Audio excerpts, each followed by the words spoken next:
I'm taking some of the boys down to Priest Lake. Comes my boat.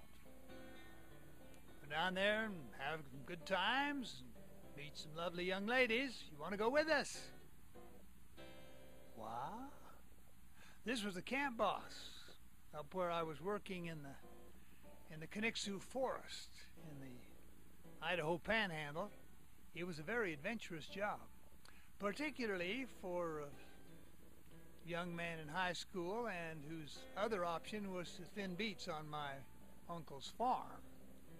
So I said to the camp boss, a handsome college dude, I said, well, I had really planned on climbing a pine tree and maybe doing some serious whittling with my pocket knife, but I'll see if I could work you into my social schedule.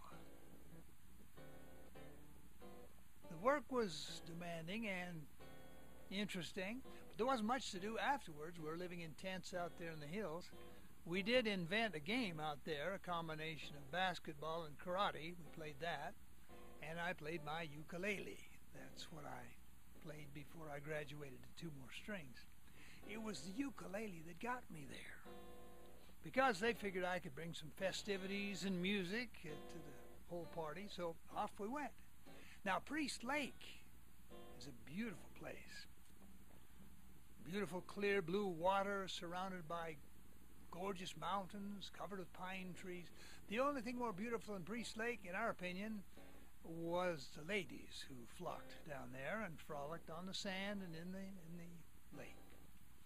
For us, suffering a little tent fever, we'd seen enough pine trees. We just wanted to see a few more women. So away we went. We had a great time. This handsome guy with his boat, he was a babe magnet. His skinny friend with the ukulele, he was not. But I got to come because I could play music. Well, at the end of the afternoon, everybody gravitated up to Millie's place, the local watering hole, to lubricate their thirst, and ordered their drinks. And my drink got some special comment. Things like, "Hey, kid, why don't you get a man's drink?" And from the ladies, "Are you the designated driver?" "No, he's the designated party pooper." And the camp boss surprised me. He said, "Come on, Hyatt, have a beer. You're not on your mission yet." What? Where did he hear about that?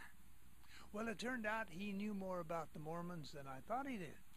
Actually, he had spent 2 quarters at Brigham Young University. Oh.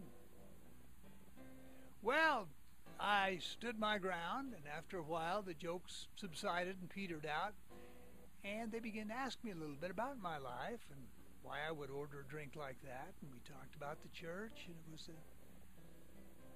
we found out, I explained to them or showed them that you didn't have to be drunk to have fun.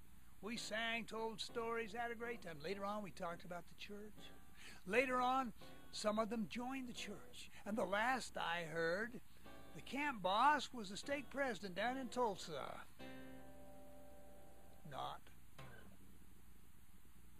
We like the stories that end that way. This one ended this way. They ignored me for the rest of the night and for the rest of the summer. And that was the last party I got invited to. But you know what? It was still the right thing to do.